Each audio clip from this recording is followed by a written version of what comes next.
Welcome back. We're going to talk about the Eagles, fly all the way to the playoffs. Um, but first, we have to talk about that Week 18 game where they had every opportunity to get that two seed.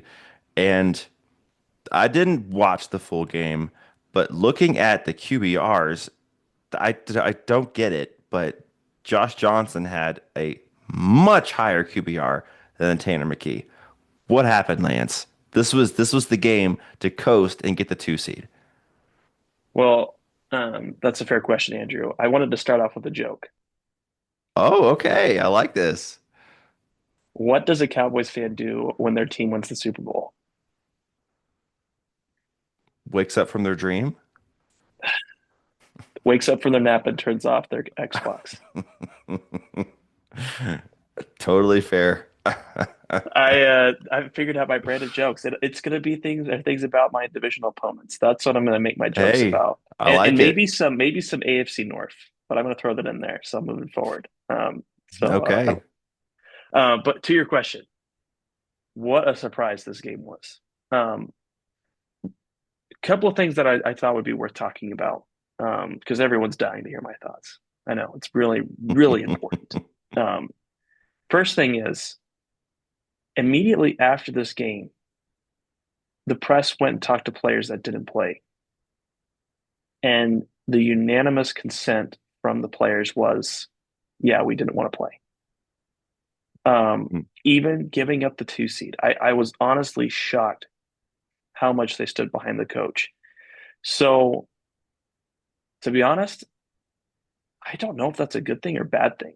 Sometimes, like, coaching relationships are like parent relationships. And my question in my head was, did we legitimately make a decision that was better to make sure that we were healthy and ready to go for the playoffs? Or is it a situation where the parent does a little too much of what the kids want and we actually made a bad decision? And right now I can't tell what was the better choice. I thought a lot of last year during this game and Saquon sitting and the rest of the starters sitting in week 18 and passing on the rushing title mark for Barkley. Mm-hmm. Um, so we'll see. I have no idea, but I was shocked that none of the players expressed remorse about not being able to get the two seed. Um, but clearly, it is something that Nick was in touch with his players about, and the players were in agreement with. And either the players drove the boat or were in the same boat as Nick, like they agreed with his analysis. And I don't know. So we'll see what that brings. But it is maddening that we gave up on the two seed. I really like the Eagles had a legitimate shot as the two seed to play all the way through at home. Now, maybe it's possible. I The playoffs this year is so open, Andrew. It's so I don't think the NFL media has a playoff darling. I think it could have been the Rams, but the Rams had such a bad month of December Yep. that it kind of like knocked him out the spot. New England has shown flashes, but I mean to me that Baltimore game, that was like okay, this could be trouble. Like a more disciplined team should have pulled off the win and pushed um, or should have done enough to push them to their team to win against the Patriots. And the Ravens just fumbled it. They did. They absolutely just Mm-hmm. botched that game like they did almost every year in every major spotlight. Yep. And so it's like, okay, maybe not them. Broncos have an incredible defense, but where's that offense going? I don't know. Mm-hmm. Um, and we've already talked about the Steelers. Texans won nine straight before the end of the year. Does that win streak continue? Um, They're like my dark horse, I think. I think they're my I, dark horse team. I like them. The only team that I would think AFC wise, I think is not getting enough love that maybe needs more is the Jaguars. I think I people are, completely agree with that. I think that people are Completely agree with that. like, Yeah. they have rounded into such incredible form. They Mm-hmm. went on the road to beat the Broncos in Denver. They have a home playoff game against the Bills. I just, I don't know what wins out. I don't know if, because, the Jaguars are another team where Uh, they're in a conundrum where like the Eagles were, but in reverse, where they could have just forfeited that game and rested. But you know who did rest were the Bills. The Bills rested going into this playoff matchup. Does that help? I don't know.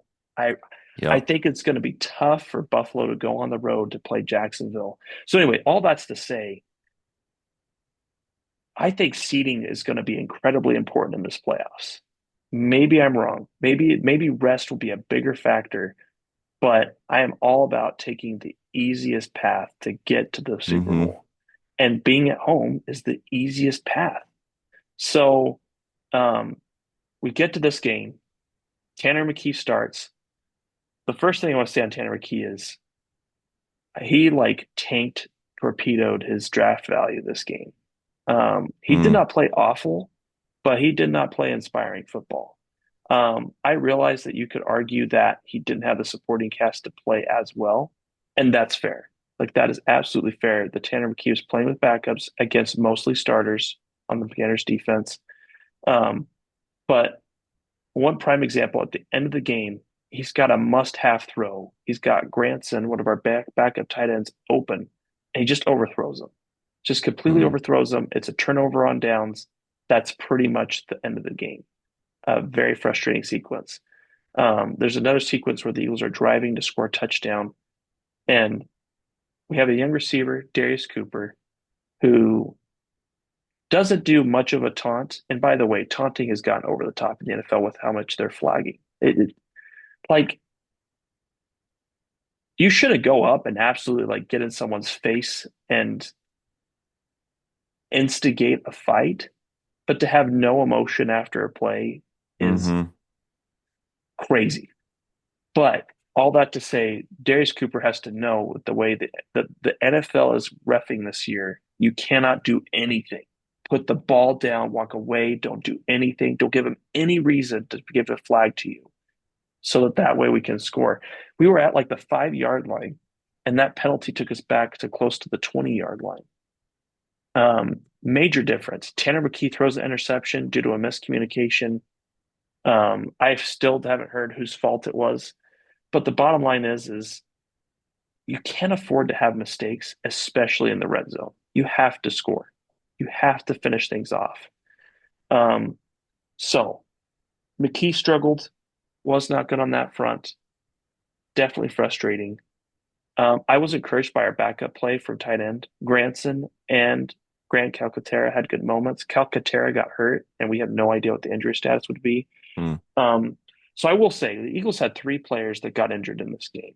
So the argument for not starting players was definitely helped by those issues, by players leaving, by getting hurt. Um, there was a hip drop tackle that the refs missed in this game that was also frustrating that they talked on the broadcast. And I'm not one that says, that that defensive players' lives need to be hard. But when they make tackles that definitely put players in danger of getting hurt, and there's a penalty Mm. in existence to penalize that player, it is your duty as a ref to throw the flag. And then I'm going to say it again, Andrew. There's a reason why I've been pounding for refs or for coaches to be able to challenge any three things they want to in a game. And that spot right there is a spot where you should be able to challenge any three things in a game that you want to. Like the stoppage is not that intense. I'm not talking Mm-hmm. about unlimited amount of attempts. Two, if they win, and then two, and if they win those two, they get three.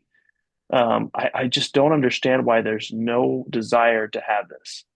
Um, I know that it undermines the NFL refs' decisions, but sometimes that is really a good thing. Um, so anyway, this is me, week 18, saying once again, like I'm going to be that Bernie Sanders meme. I'm asking once again for the NFL to look at this, to finally decide to get serious about enforcing dumb decisions or correcting dumb decisions. Um, so yes, that game was heart wrenching because of the fact that I really felt like we could win. And so I guess my overall thought on this is I don't disagree with the decision to bench your starters.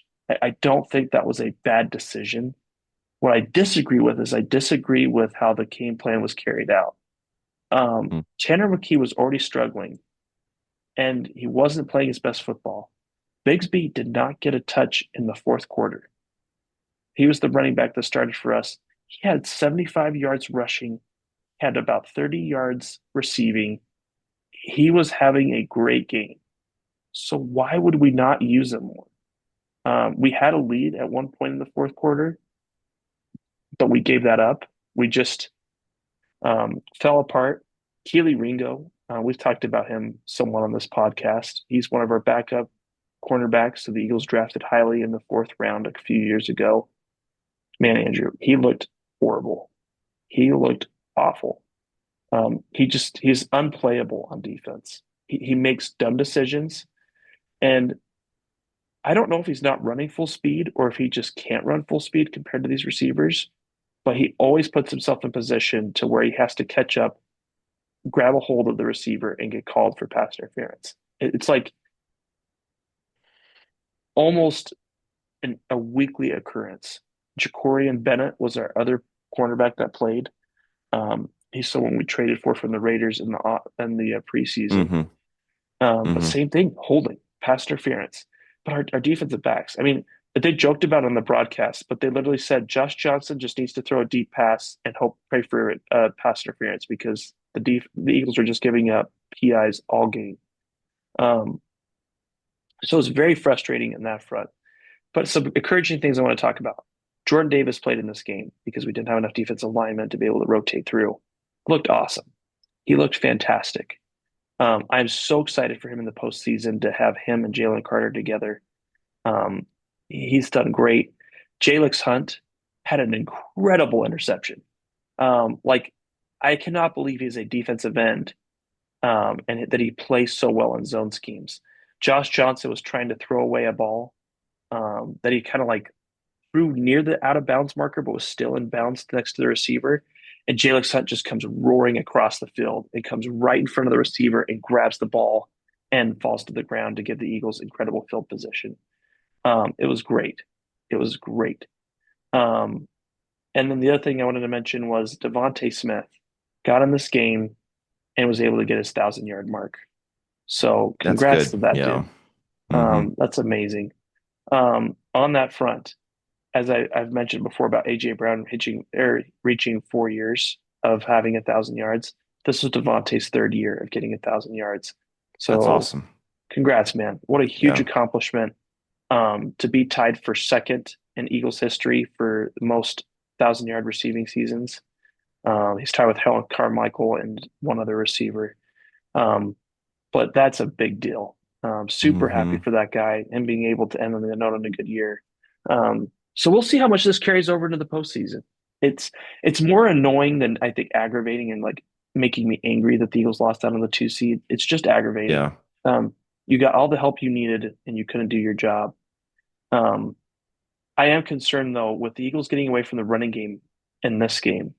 What's that going to mean for the playoffs? Are we going to have a similar problem where Patullo is going to have difficulty calling the game? Um, Mm. it's our biggest weakness right now is our calling from our play callers. Um, and it's going to be something I'm going to watch in the postseason. But I told you I was going to tie it into the Ravens game. And this is my thought that I wanted to tie into. Tyler Loop missed a game-winning field goal, and it hurts. And you could absolutely blame him if you wanted to as a Ravens fan, and you have every right to. But I think that's the easy answer. That's the easy way to point your finger. But we talked about this a little bit in the last episode, but the Ravens had multiple games that they could have won and given themselves a chance to clinch the AFC North. And that's the North. That was definitely the The North North. this year. We'll see if they return to form next year.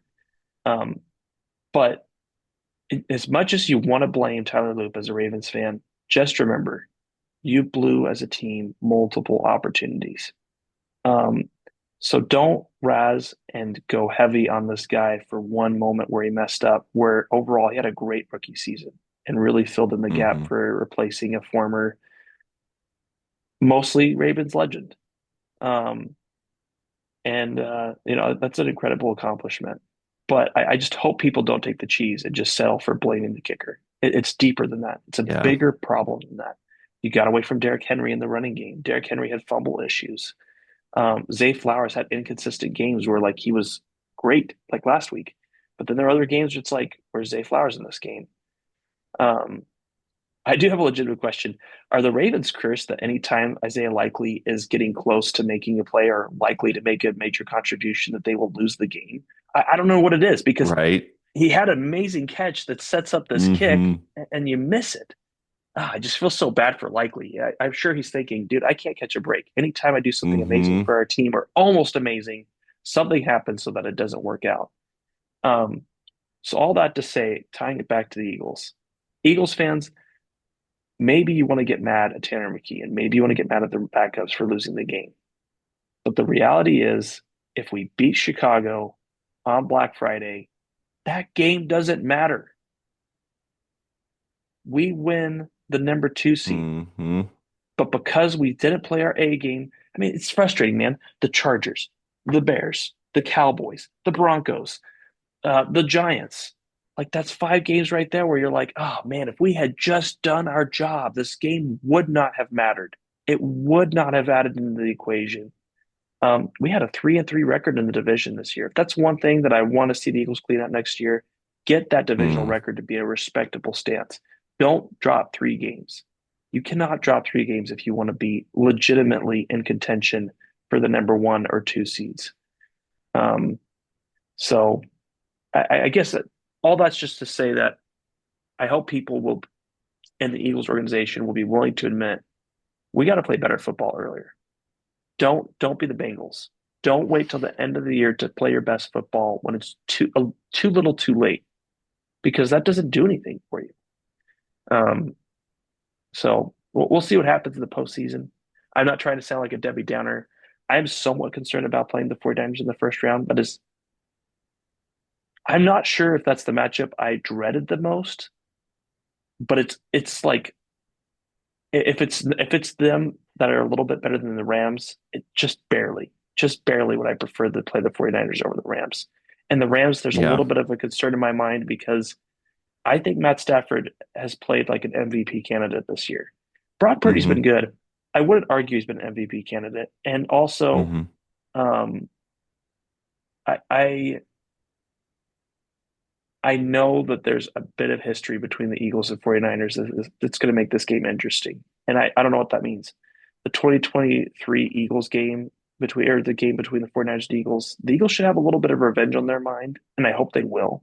I hope they're going to want to make up for that incredibly bad loss that just absolutely tanked this team. So we'll see what happens. But that's it for my thoughts. Anything you wanted to add, Andrew, to that Eagles game? First on the Tyler Loop thing, he was 30 for 34 this year. He's So been good. phenomenal. He had a bad moment, and I mean, there was like reporters that asked him, and he said he knew right after I left his foot that he missed it. But yeah, you can't put that on him whenever your defense gives up so many passing yards to Aaron Rodgers and like Yeah. fifth string receivers. You can't let that happen.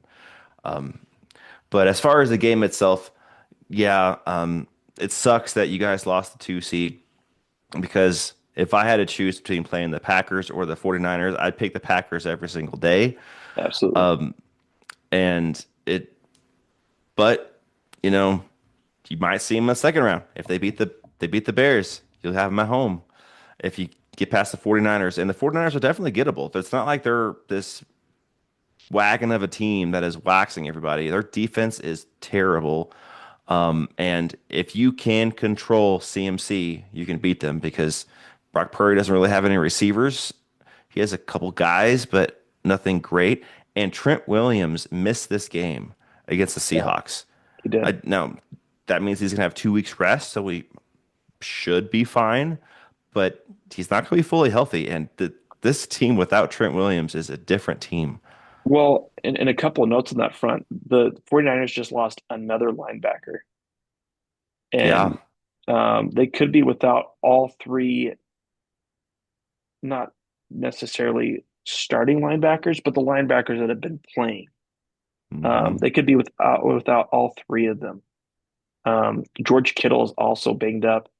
Hmm. From an injury standpoint, I think it's lucky for the Eagles. And this is where the rest advantage could matter. The fact that the 49ers fought so hard and got bludgeoned still by the Seahawks, I think that there's a chance that they will be fatigued coming into this game, making it potentially easier for us to win. It just And comes down to emotionally fatigued too, yeah, because just like the Vikings last year, you fight so hard to get that win the division, get that one seed, and you're like, ugh. And then you got to get yourself up for a playoff game the very next week. And that's sometimes it's on hard the to do road that. across the country. Hmm. Yep. We'll see what happens. We'll see what happens. But man, Eagles probably prefer to play the Packers week one. But you play who you play. You gotta strap them up. Gotta play physical football and stop CMC. That's all you gotta do. Yeah, yeah, absolutely. Um, it'll be fascinating, man. I'm really excited to see how the playoffs unfold, and just legitimately have no idea who's going to win. If you had Hmm. told me at the beginning of the year, Andrew, that the Seahawks were going to find a way to get to 14-3 and get the one seed, I would not have believed you. I Would wouldn't not have have believed believed it. myself. If you had told me that the Seahawks are going to get to 12-5, I would really have to go in my head, man, 12-5, Yep. really? Like they really got to 12-5? Hmm. Um, yeah, it just would have been would have been surprising in my head. I'm already eating so many can of worms over the fact that I said Darnold was going to be so bad this year. I'm not saying he's been great, but man, Yeah. I could not have been more wrong on the Geno Smith Sam Darnold trade. That worked out very well for the Seahawks. So props to them, man. And I would say that Seattle, maybe even Denver, both of them are the most gettable one seeds, like in the history of one seeds. You're not wrong. I mean, to me, if you're the Patriots or Jaguars, you have to feel emboldened over your Hmm. window. You have to feel emboldened. I would say the Rams. Like to me, if I'm Sean McVay, I'm telling my team, listen, we got the Panthers in the first round. We got a gettable Hmm. Eagles team in the second round that we would face potentially. We've got the Seahawks. Like we could do this. We could. I, it is weird. There's no juggernaut in either conference, and it's like Yep. what wins out. I look at that Jaguars team, man, and it just comes in my head over and over again that this looks like a team that can make a legitimate run. The defense is awesome. The offense is Hmm. doing great. Um, the, their coach Cohen has done a great job in just getting him going in year one under his tenure. I mean, yeah, I mean, to me, they need to be able to make it to the divisional round for sure. And then from there, let's see how it pans out. But if they do that, they beat the Bills, which I think they can. Um, watch out. Jacksonville could make a really deep run. Only thing is Trevor Lawrence has always sucked in the playoffs. He's got to get over that monster. And if he does, then I completely agree. Watch out. But He did have that good game against the Chargers. Like it was a rough start, but he did enough to win. Like this isn't Justin Herbert. Justin Herbert, I think, has more to prove in the playoffs than Trevor Lawrence right now. it's Um, fair. he had a tough game as the Jaguars against the Chiefs. That just didn't go your way, but it was competitive. Whereas Herbert, I don't even know if we've seen a good game of Herbert Hmm. in the postseason. So I get what you're saying. He still has to exercise those demons and show like, hey, I could be Yeah. a legitimate quarterback. But I think Herbert has the most to prove. Love being number two because the fact that the Packers are once again in the The seventh seed. seventh seed. So, It's hilarious. dude, it's And once crazy. again, they are lucky that the system changed to seventh seed because they would be out of the playoffs too if it's still a sixth teams. So it's just and if Micah Parsons didn't have one speed higher than Dak Prescott in that overtime win or overtime tie, I should say. If that didn't happen, Week 18 is a different game, and it's starters versus starters, Vikings Packers, and it's let's see who gets in. That'd have been fun. That would have been fascinating. Also, by the way, one other final note: isn't it weird that the NFC South ended in a three-way tie for 8 and 9 in the first spot? Hmm. So crazy. I cannot. cannot believe that things went that badly for the NFC South this year. Hmm. It's just bizarre. NFC Yeah, South and the AFC North. Those are the two worst divisions. yeah. We should have made a joke of a name for the NFC South this year, shouldn't have I? Let me see if I could do some research on that. Yeah, we'll bring that up on the next episode when we're picking the playoffs. Yeah, that sounds good. Yeah. Well, that's it for me, Andrew. Glad we got to cover this, and so Yeah, excited to be able to dig into our picks later this week. absolutely. It's going to be fun because, like you said, these playoffs are wide open. We could pick these first six games and we could be completely wrong in all six, and we would not be surprised. That's Yep. how, other than maybe the Panthers game. I think that one's a pretty much set in stone. The Panthers and There's Rams, or probably two games in my not mind. Rams, but yeah, Yeah, there's two games in my mind that I'd feel that way, but yeah, every other game, totally agree with you. yep. We'll see what happens. Well, thank you guys so much for joining us in this episode of the Gridiron Grind with Andrew and Lance. Be sure to like, subscribe, and comment, and we will see you next time with our playoff game picks. Thanks, everybody. We'll see you soon.